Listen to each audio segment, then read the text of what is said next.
What's going on, guys? Welcome back to the channel. My name is Josh, and I just want to start by saying thank you a ton for all of the views and the subscribers that are new here from the last video. I definitely had no anticipation of that video doing what it did. For me in this channel, that was a lot. I mean, I was like a little kid cheering to my wife. I was like, the views keep going up. So thank you so much. It really means a lot, and welcome. I hope you all stay, and I appreciate the support. The second thing I want to talk about real quick is this book, Dungeon Crawler Carl. I just picked this up a few days ago from Books a Million. I was even able to get a signed copy. They just had one. You know, I'm not even a special person with books, but I got one because I was like, what the hell? Super cool book so far. I love the concept. I heard a lot of stuff about the series, and I was bored the other day. I didn't have a lot to do, so I went to the Books a Million, said I'm going to pick it up. The lady who even checked me out at the register said it's an easy kind of keeps you in it type of read. She said, welcome to the crawl. So I'm really enjoying that. I'm looking forward to continuing the series. I still have the Vagabond manga series that I need to probably start over at this point. That is an exceptional series, my first manga ever. But I haven't picked that series up in a few months, so I probably need to start over or ask ChatGPT to give me a, I don't know, a rundown again of what goes on. But that's a great series. I'll have to finish that at some point. But anyway, you're here because you want to hear me talk about some shit. So I was going to talk about masculinity. Specifically, this term toxic masculinity. So in my program, if you're new, I am in a master's program for counseling and rehabilitation. And a lot of time, not a lot, we have talked enough about this concept of toxic masculinity. The term has been thrown around, it's been used. It's obviously a term that's used in society, I think, to label and address negative aspects of a man's personality or behavior. We label it toxic. And I hate it. I'm just going to get that out there right now. I don't believe that there is positive or toxic masculinity. I think that there are just masculine traits, just like there's feminine traits. And I'm going to dive into today why toxic masculinity is such a harmful thing, in my opinion. I guess I'll probably talk a little bit about just masculinity as a whole, and why we should probably stop using that term toxic masculinity. So, what is masculinity? If you were to ask 100 guys what masculinity is, you probably wouldn't get 100 different answers, but I'd like to believe you would. You get 100 different variations in some degree, some similarities with each answer, probably a lot of differences. And I think that's important because, masculinity is really what it means to a person. What it means to that man, what it means to that woman, what it means to that transgendered person, what it means to that non-binary person. It's whatever it means to that person. And even for myself, it took me a really long time to stomach that and kind of accept that there wasn't this rigid outlook on what masculinity is. But as we've evolved as society, and as we will continue to do, that construct is going to become even more fluid, because really, like, who are you? Well, let me flip it. Who am I to tell you what type of masculinity you are, or how masculine of a man you are? I know nothing about you. So who am I to say? I think there are things that are characterized as masculine traits, That's fine. I think that there's things that are feminine traits. That's fine. I'll give you an example. Um, I enjoy going and getting a pedicure every once in a while. That's not traditionally a masculine thing. That's more of a feminine thing. Does that make me a woman? No. It just means that there's certain things that typically are feminine type traits or behaviors or activities that I like to do, and there's nothing wrong with that. I'm also very in tune with my emotions. I enjoy talking about emotions, hence why I'm getting into the field I'm in. That's more aligned with feminine type stuff. Uh, what are some masculine things? Masculine might be like you don't talk about your emotions. I do. Does that not make me a masculine man? I don't think so. I was in the military for 6 years. I was a cop in the military for 6 years. Those are traditionally masculine type things. Is that not enough to kind of keep me in that category as long as I can? I'm kind of not making a lot of sense right now about it, but I guess what I'm trying to say is like you can take any behavior and label it one way or the other. What we've started to do in diving into the toxic masculinity type thing is we've taken behaviors and emotions about men that we deem as society as unacceptable and we label it toxic. So a lot of times this is viewed in the ways of like when men get angry, that is a toxic masculine trait. Why? Because it's anger, and anger we see as negative? Well, why is anger negative? Is it not okay to get angry about certain things? 100%. I think every single person in the world should be getting angry about something at some point at some time in their life. So why is it when men do it, it becomes a toxic masculinity thing? If a woman gets angry, is it a toxic femininity thing? Toxic feminine thing? No, it's not. I think those things are harmful because we start then reinforcing this idea to men that they can't have certain behaviors and emotions. Otherwise, it'll be deemed as toxic. Oh, if you get angry at this person, that's a toxic trait. And women should stay away from you because you have these toxic traits. Well, what if that man's mom just died from cancer? Is he not allowed to be angry? Okay. Well, let's say this, Josh. Let's say he found out his girlfriend was cheating and he got angry at her and he yelled. That's toxic. Okay. Is it the best that he reacted in a way of yelling? No. But is it totally within the context of that situation? Is it appropriate that he got angry? Yeah. Could he have handled it better? Sure. And that's what should be focused on is how do we handle things better?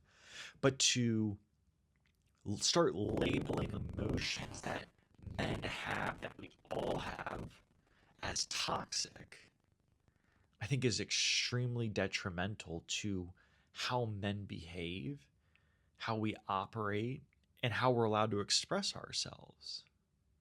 And, you know, I don't want to speak as if I don't necessarily know where it came from. I mean, I think I certainly understand why. I think to some degree, maybe it was some level of a pushback against how society has traditionally operated.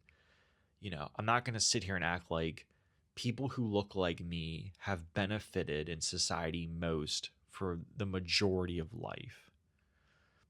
But to take how men who have benefited traditionally most in life and use how they express themselves and now start labeling some of those traits as toxic, I don't also think is the right way to be going about things.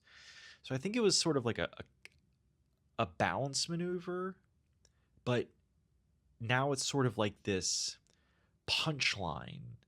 And I don't think people who use it really understand how hurtful it would be, because we're not using that language all the time on the other sex. We're not saying those things about women. I'm sure it does. I'm sure there is terminology for it, but we all can sit here and know that it's not at the forefront of society. It's not on news channels. It's not in social media as prevalent. It's not. The focus is around this toxic masculinity type terminology. And I think what the core issue is that we need to kind of step away from trying to lambash men from having emotions and talk about how do we handle these emotions. And that's really at the crux of it. It's okay to get mad. It's okay to get angry. It's okay to have these types of emotions. It's the way in which you are reacting or responding to these situations with that emotion that we can try and work on. So I think one of the ways that we can, as a whole kind of do that is, I sort of have talked about this before, is, learning to respond and not react to things. And I think sometimes for men, especially men who struggle with emotional intelligence and being in touch with their emotions, I think that's sometimes where it's really difficult for them to control those types of anger outlashes or outbursts and things like that. And what would just be anger turns into really kind of maladaptive behavior where it becomes detrimental to safety, or you really start doing things or saying things that you don't mean. And we've all been there. I mean, we've all said and done things to each other that we wish we could take back. That's part of human nature. But how do we as men learn to get to a place where we have more control? And maybe even control isn't the best way, but where we're able to acknowledge those things first. And I think one of them is the first step, I think, is just acknowledging that you're getting to that place. Sometimes that switch for a man can be so quick, it feels uncontrollable. But a lot of times there's that buildup. It starts building up, and before you know it, you're seeing red. And it's really hard at that point to reel things back in. And I think one of the things that I've learned personally that I think has helped me a lot is acknowledging when those emotions are coming. So the first thing is, okay, what's happening right now is making me feel really uncomfortable. You've said a few things. I'll give this as an example. I don't drink anymore. That's a choice I've made.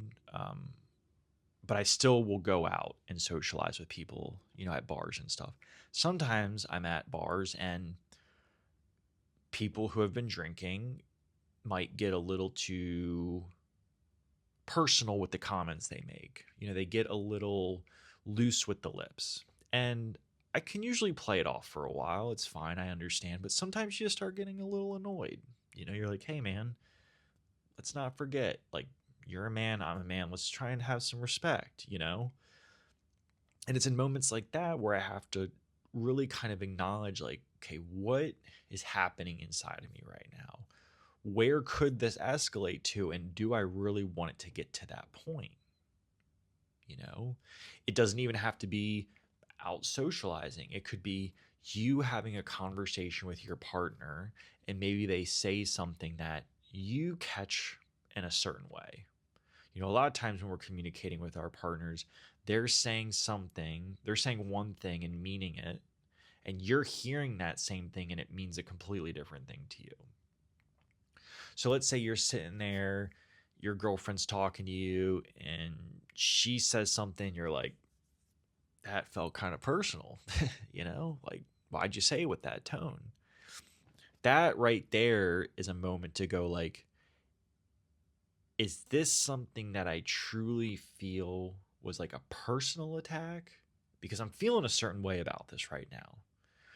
Is this something that I feel like she's trying to get under my skin? Or am I taking this the wrong way? And you have a choice at that moment. That's an opportunity for you to say, and this is where I think it gets really hard for men and really people, but men, is for you to look at your partner and go, hey, I just want to let you know, like, what you just said right there, it kind of made me feel a certain way. And I don't want to be presumptuous about this. So I just want to ask you, when you said that, were you trying to be hurtful, or were you just trying to make a point about something? And you're giving that person the opportunity to explain themselves. And you're rewarding yourself the opportunity to go, like, okay, if this was personal, that's the path I need to go down of, okay, it was personal, why? And how do we go from here? If it wasn't personal, we don't need to go down the personal route. We're going down the route of, I took that the wrong way. That's something I have to reflect on later on is why did I take that so personally? What happened? What has happened in the past that I keep taking things like that so personally when it hits like that? So I think that that's one of the first steps that we can take as men is learning how to acknowledge these feelings and emotions when they first come up. And I kind of glanced over, but the second part is when you feel that emotion, affording that opportunity to either ask that question internally of, like, was this direct? Was this what I thought it was?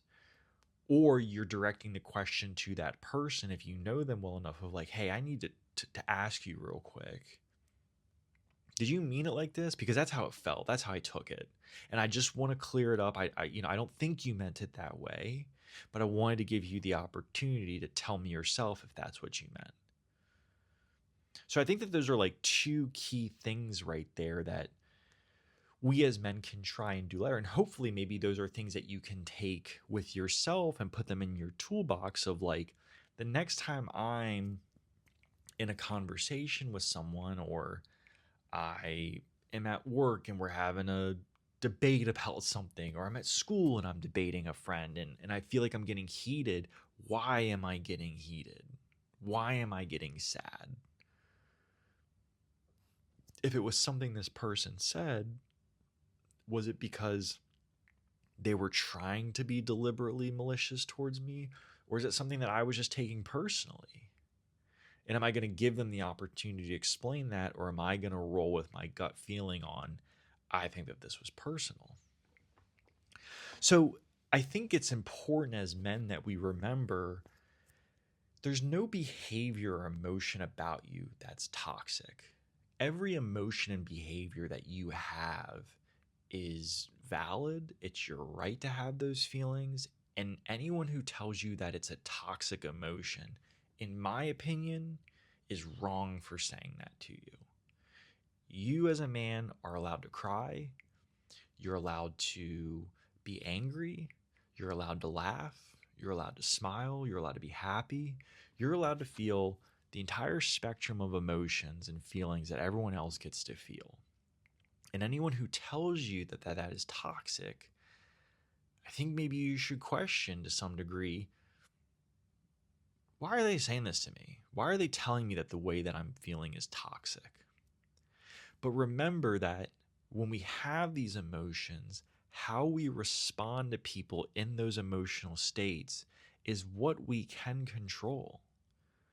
And sometimes it seems hard, but we have to remember to try and take a step back from the situation and evaluate what is going on. And when you're able to do that, it's extremely hard at first. It's not easy. But as you try and do it, every time that these things happen, it gradually becomes second nature to you. It's like any skill that you're trying to learn, or any hobby that you're trying to learn. It takes time to learn things. You're not just going to go, oh, I need to think about why I'm feeling this way, question it, and I'm good to go. It's not like that. It's something that in that split moment, you're going to have to remember, like, do I want to react right now or do I want to respond? And there's a huge difference between those two things. And it's a skill set that you're going to keep developing, and it's going to keep getting stronger. And you're going to find that a lot of times in the conversations or the scenarios that you're having with people, I'm not going to say you're going to feel like you have the upper hand, but you're going to feel like you have much more control of what's going on because you have control of yourself. You're allowed to have that emotional feeling and be able to control the response that you're having. So let me know what you think. Feel free to leave me a comment.